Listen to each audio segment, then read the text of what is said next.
Gora, Maine, and entered Daniel Webster College as an air traffic management major in September of 2012. He spent his first year of college at the University of Southern Maine and then came here to us the following year. Since joining our community, he has been on the Dean's List during his first year and on the President's List each year thereafter. A member of the Living Learning Community, which does volunteer work with local organizations. A member of the Student Air Traffic Controllers Association. He has taken advantage also of New Hampshire's superior skiing, hiking, fishing, and camping resources. Apparently they are better than Maine's. And all of this, of course, while maintaining a 3.969 overall average. And if you remember Alex's none too shabby 3.963, you will do a quick calculation and realize that James finished 6/1,000th of a point ahead of Alex. Please welcome the valedictorian of the class of 2015, James Lewis.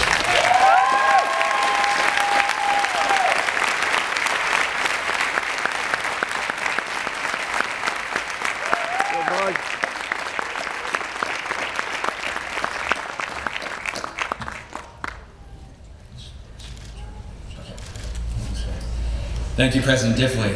Now, we're getting closer to the end, and I know we might be a little restless, so everything that Alex said earlier, the exits, it still applies. My speech should be around 8 minutes, so if you want to set your timer, come back, and it won't be offensive to me. All right, so let's begin. When asked that I compose a speech for graduation, I felt honored, but also, as you can see, incredibly terrified. What do I say in front of hundreds of people I don't know? Looking around, it scares me. And it scares me because I don't recognize many of you from my Facebook friends list. But, hold on, I don't even accept my own parents on That's Facebook. True. And so all the parents in attendance, if you're graduates, your students, or your children, if they don't accept you, no hard feelings. So we're not strangers. We actually have something in common. Today, we share a special connection. Today, we're gathered here to witness the commencement of Daniel Webster College's class of 2015, and I'm excited to experience this day with all of you. When given the honor to write a speech for commencement, I knew exactly what to do, because I had 4 whole years of undergraduate experience to help me in this type of situation, and as any scholarly and self-respecting college student has learned to do in the most desperate times, I asked Google to solve my problem. After browsing sites such as graduationwisdom.com and persuasivespeechesnow.com, I asked myself why I was researching this. And professors, I know those aren't scholarly sources either, so. But then I sort of had an epiphany. This isn't supposed to be a persuasive essay that requires MLA citations. I was officially done with schoolwork, so why treat this speech as such? Now, although I was told that I could basically speak about anything, I don't want to talk much about myself. Nor my experiences. Because I have a story, sure, but it's no more unique than the graduates sitting before me. And this day isn't about me, it's about everyone gathered here today. It's about the students, the parents, their friends, and faculty alike. That being said, in due course, there are people here who I'd like to acknowledge. To my gregarious and entertaining friend Jeff, I thank you for the laughs and making my time here memorable. Best of luck to you, buddy. Also, a special acknowledgement to all my fellow air traffic control graduates. There you go, all right. Whether we were attempting to memorize the entire 7110.65 with love, with Professor Hayden, or being critically analyzed by our lab instructors, we finally made it through. Now, if only we can make it through, the FAA is hiring bids. Fingers crossed. You guys are laughing, I'm not. I also want to thank the faculty here at Daniel Webster College. Being a small college, we aren't given the quantity of faculty like larger schools, but more importantly, we're blessed with the quality.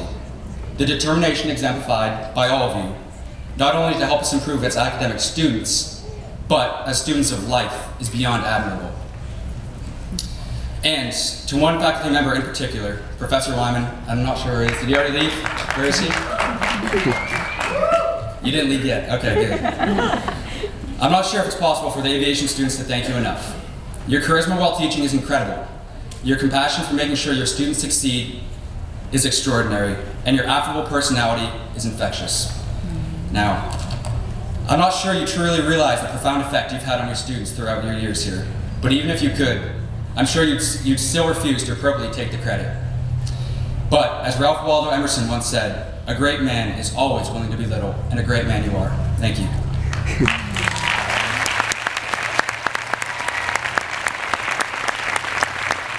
Those claps aren't enough, and I don't know what it is. And of course, I'd like to thank my family members over here who are in attendance. I keep eating my tassel, I'm sorry. To both my grandmothers, Granny Sue, Lola Dore, you're two of the strongest women I know, and the love for your children and grandchildren never ceases to amaze me. I'm truly blessed. To my sister, older sister Erica, if it weren't for your influence, I would have never had the same passion for learning that I hold to this day. From a young age, I recognized the devotion that you put into academics, and this undoubtedly shaped my own ambition.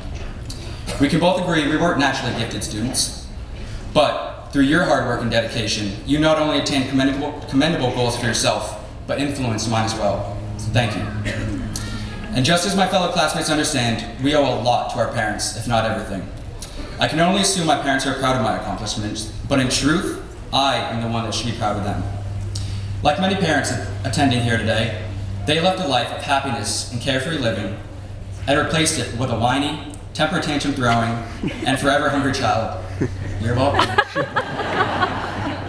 But on a more serious note, you two sacrificed so much in order to provide for your children a more than comfortable and opportunistic life.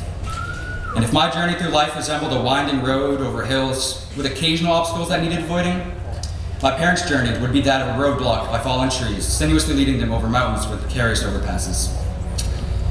Believe me when I say, they've made it through situations in life that would surely break me.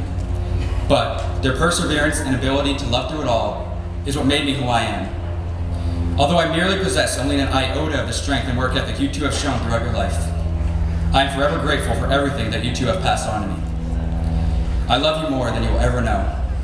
So once more, thank you. And thank you, parents, friends, family members, and faculty members for everything you guys have given to the class of 2015. We truly appreciate it.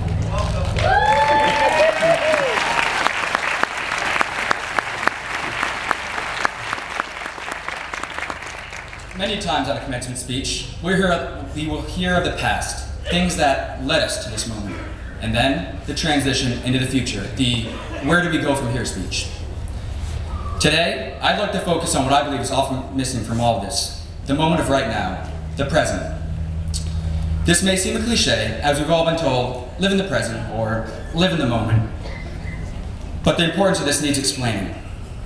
Now, I don't want this to seem like a lecture in philosophy, but that being said, I hope to address my classmates and everyone else in attendance with a way of thinking that has helped me appreciate life even during more turbulent times. So as we're sitting here, about to graduate, I can guarantee at least a dozen people will ask me the following week, so what are you doing next? And if you're like me, you'll give your best explanation. But inside you're thinking, I'm not really sure.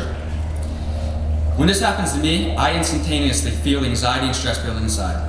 We fear the future because we're afraid of the uncertainty. We're afraid we may not succeed, as society likes to say. This thought often causes my mind to race. I think of the worst what-if scenarios. But in these moments, to calm my thoughts, I like to remember a quote that writes, "You have the power over your minds, not outside events. Realize this, and you will find strength." This quote was written by Roman Emperor Marcus Aurelius, who more than 1,800 years ago wrote a series of personal thoughts labeled the Meditations.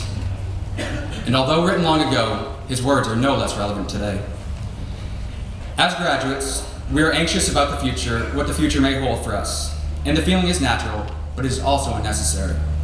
I like what Marcus Aurelius also had to say about this as well. He wrote, "Never let the future disturb you. You will meet it, if you have to, with the same weapons that today arm you with the present." Now, we can't completely neglect the future. We can't ignore it in hopes of avoiding stress. You can't simply put off a report due by your boss at a certain time because it stresses you out. But we can benefit ourselves by focusing on the present. Focus on what is actually in our control.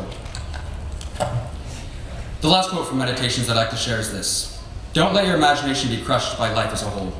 Don't try to picture everything bad that could possibly happen. Stick with the situation at hand and ask, why is this so unbearable? why can't I endure it? You'll be embarrassed to answer. Then remind yourself that past and future have no power over you, only the present. I found these words to be influential. We're so consumed in the what has been and the what will be, we forget about the what is. I urge you to think about the times you are truly living in the present. And you may ask, how do I recall these moments? Well, the answer is fairly simple. The moments you were truly living in the present were the moments you were happiest. Maybe this moment was seeing your children being born, or, as a child, running downstairs on Christmas morning. But in that very moment, you were so enveloped with what was happening around you that everything else was a blur. You weren't anxious about the future, nor were you feeling any guilt or regret about past events. All your focus was on that very moment. This anonymous quote sums it all up. If you worry about what might be and wonder what might have been, you will ignore what is. And so, graduates and all others in attendance, you need no reminder that today is a special day. And it's certainly important to learn from and appreciate the past, as well as prepare for it and be excited about the future. But today, let's not forget what's truly important. Today, let's try something we often struggle with. Let's put the past to the side, put the future to the side, and before we miss it, focus on what we have in this very moment. Thank you.